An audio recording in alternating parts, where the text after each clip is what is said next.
Hello, this is Julius from Basic Financials. I'm going to do a quick video today on capital allowances. I was doing some work the other day and it suddenly dawned on me, well, it didn't suddenly, but it dawned on me how easy it is to waste capital allowances, especially when you're using software to do your calculations. If you've got an accountant doing your tax, hopefully they'll get it right, but it might be worth just double checking if you know what to do. But that's why I'm going to give you this video, so you've got a bit of an idea.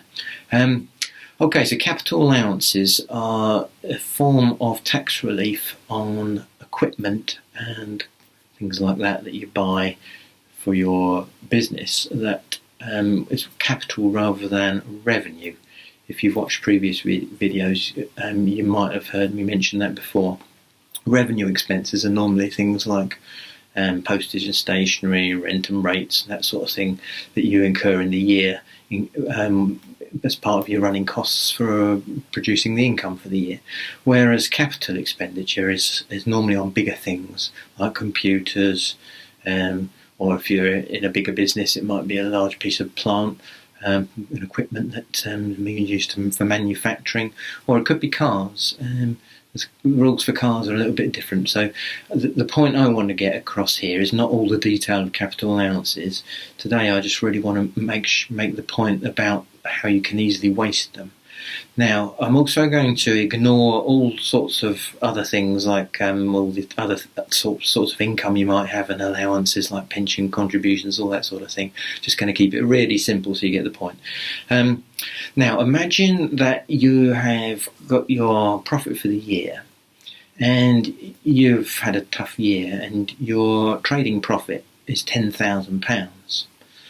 And during the year, you bought a piece of equipment for £5,000, which hasn't gone into your expenses because you don't put it in as an expense. It's a part of your balance sheet, and then you depreciate as an expense and then add that back when you come to do your tax computation.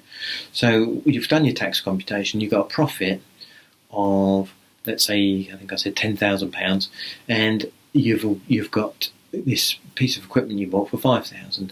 Now you'd be entitled to claim annual investment allowance of that on that £5,000 piece of equipment, but you don't need to.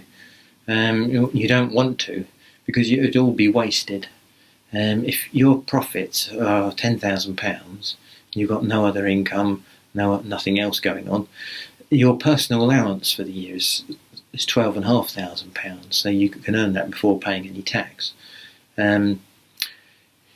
You could potentially claim some capital allowances to reduce your Class 4 national insurance contributions. Class 4 national insurance contributions kick in at about £8,650. It's something, not exactly that, but somewhere around there. So if your profit were £10,000, you could claim some to bring that down, but you would only be saving yourself 9% tax and 9% Class 4 national insurance. Whereas you could wait and claim it when your taxable profit's higher, and then save 20% tax or even 40% tax maybe, and also the 9% Class 4 national insurance.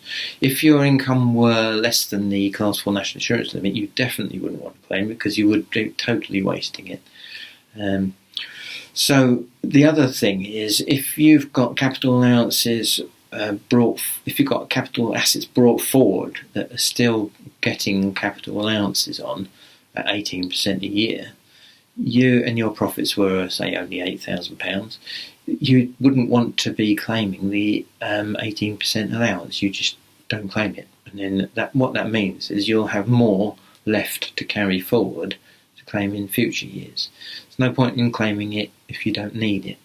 Now, software, people who use software, it's very common that it will just calculate it, whether it doesn't sort of recognise, most bits of software don't recognise that you don't need it, so they will just calculate it, and it won't warn you, or it might not warn you, and you'll end up just wasting it.